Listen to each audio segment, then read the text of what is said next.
Olá, turma! Hoje nós vamos dar continuidade ao conteúdo falando sobre o período regencial. Ele se encontra no módulo 3, capítulo 9 do livro de vocês. Primeiramente, nós vamos falar pelas disputas de poder que aconteceram no período.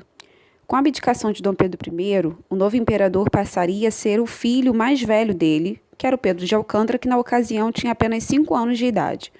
A Constituição de 1824 previa que até que ele atingisse a maioridade, o Brasil seria governado por 3 regentes eleitos por deputados e senadores na Assembleia Geral.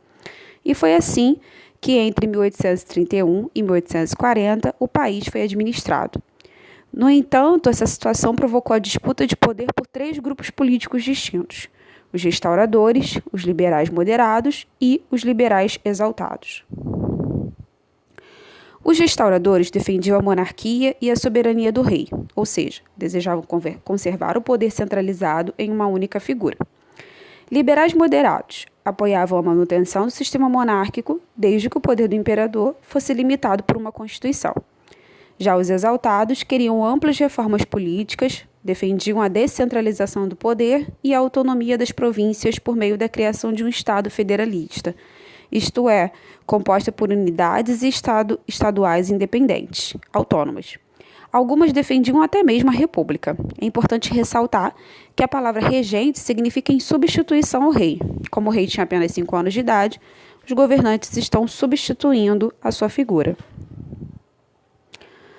Durante esse período, ocorreram algumas reformas na Constituição e a mais significativa foi o Ato Adicional de 1834. Com diversas correntes ideológicas disputando o espaço político, os regentes precisaram fazer acordos para agradar tanto os liberais quanto os conservadores. Com isso, foram feitas algumas modificações na Constituição de 1824.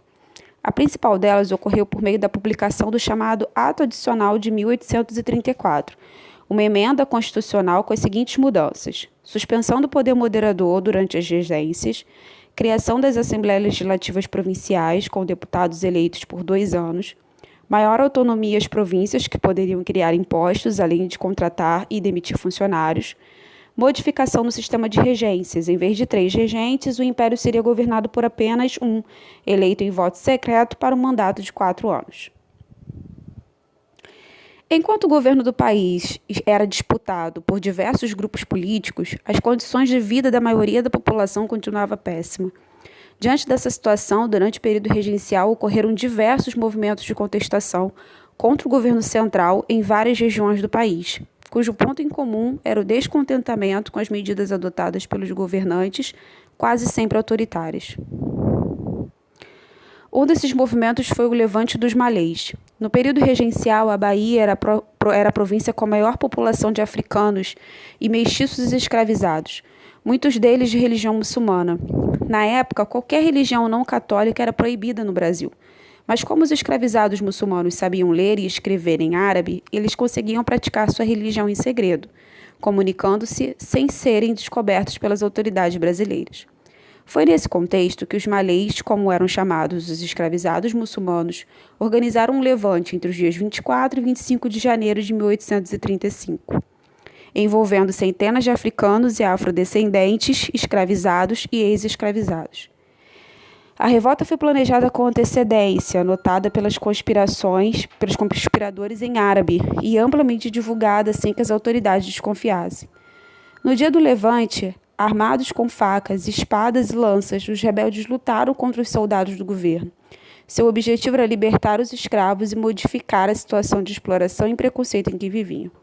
No entanto, os malês foram delatados, e com isso, os soldados conseguiram organizar suas forças em maior número do que os revoltosos e detê-los. Dezenas de malês morreram em combate, muitos ex-escravizados foram deportados para a África e a maioria dos revoltosos foi duramente punida e obrigada a retornar ao cativeiro. Nas primeiras décadas do século XIX, os conflitos entre a população e o governo eram frequentes na província do Grão-Pará, que atualmente compreende parte dos territórios dos estados do Pará, Amazonas, Amapá, Rondônia, Mato Grosso e Roraima. A cobrança de altos impostos e os preços cada vez mais elevados das mercadorias estavam causando grande insatisfação da população, principalmente entre os mais pobres. Descontentes com essa situação, em janeiro de 1835, um grupo de revoltosos invadiu a cidade de Belém. Esse grupo era composto em sua maioria por afrodescendentes, indígenas e mestiços, que estavam insatisfeitos com a situação de exploração a que eram submetidos pelos fazendeiros.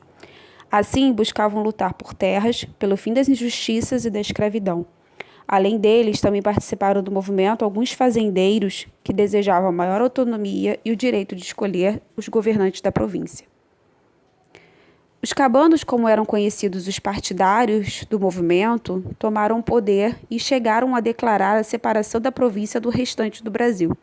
Eles nomearam vários dos seus líderes para ocupar cargos administrativos. Entre eles estava Eduardo Angelim, um lavrador e revolucionário cabano nomeado governador da província do Grão-Pará. Em 1836, o governo central enviou tropas regenciais para retomar o poder sobre a cidade de Belém, o que aconteceu em maio do mesmo ano. Os rebeldes fugiram para o interior e resistiram por mais 4 anos, escondendo-se nas florestas e deslocando-se pelos rios. Em 1840, com cerca de 30 mil mortos em suas fileiras, a rebelião da cabanagem, como também ficou conhecida, foi finalmente contida pelo governo. No século XIX, as estâncias do Rio Grande do Sul produziam couro e charque e vendiam esses produtos para outras regiões do Império. No período em que os regentes assumiram o poder, os proprietários rurais gaúchos estavam insatisfeitos com o governo brasileiro, porque tinham de pagar impostos mais altos do que os pagos pelos produtores da Argentina e do Uruguai, que também vendiam couro e charque nas províncias. Assim, quando o governo regencial decretou um novo aumento dos impostos sobre o sal, que era produzido no Rio de Janeiro e comprado pelos gaúchos, e reduziu as tarifas sobre o charque argentino, eles se revoltaram. Os estanceiros se aliaram a um grupo de liberais exaltados, industriais do charque e militares, todos descontentes com o governo central, e passaram a promover reuniões em casas de particulares para discutirem a melhor forma de resolver essas questões. Uma dessas casas era de Bento Gonçalves, um militar de prestígio local que já havia lutado na Guerra da Cisplatina. Essas reuniões foram vistas com desconfiança pelo governo provincial, que na Assembleia de 22 de abril acusou Bento Gonçalves e os liberais exaltados de planejarem separar a província do Rio Grande do Sul do Império, visando uni-la ao Uruguai. A acusação chegou à imprensa e desencadeou protestos e atos violentos. Após meses de indefinições, estanceiros e liberais, sob a liderança de Bento Gonçalves, decidiram tomar Porto Alegre em 20 de setembro de 1835. Durante quase um ano, o governo central criou medidas para prejudicar o comércio local e enfraquecer o movimento, além de reunir tropas para retomar o controle da província e conter os farroupilhas. Como passaram a ser chamados os rebeldes? No entanto, a revolta espalhou-se de Porto Alegre a outras regiões da província e as investidas do governo central fortaleceram os ideais separatistas, culminando em 11 de setembro de 1836, na proclamação da República Rio-Grandense, também conhecida como República de Piratini. Em 1839, buscando uma saída para o mar, os farroupilhas conquistaram Laguna, em Santa Catarina, e ali proclamaram a República Juliana, que recebeu esse nome porque sua proclamação ocorreu no mês de julho. Com isso, o governo central passou a enviar mais reforços para combater os rebeldes. Os revoltosos, no entanto, também receberam bastante apoio, com a participação de Giuseppe Garibaldi, um experiente revolucionário italiano que ajudou a organizar suas tropas. Após muitas batalhas, em 1845, um acordo entre o Império e os rebeldes pôs fim à revolução no sul do país.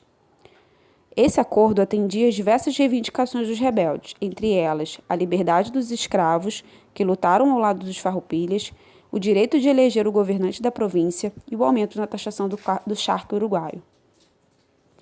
Pessoal, encerramos o capítulo aqui. Espero que vocês leiam o capítulo, façam os exercícios. Bons estudos!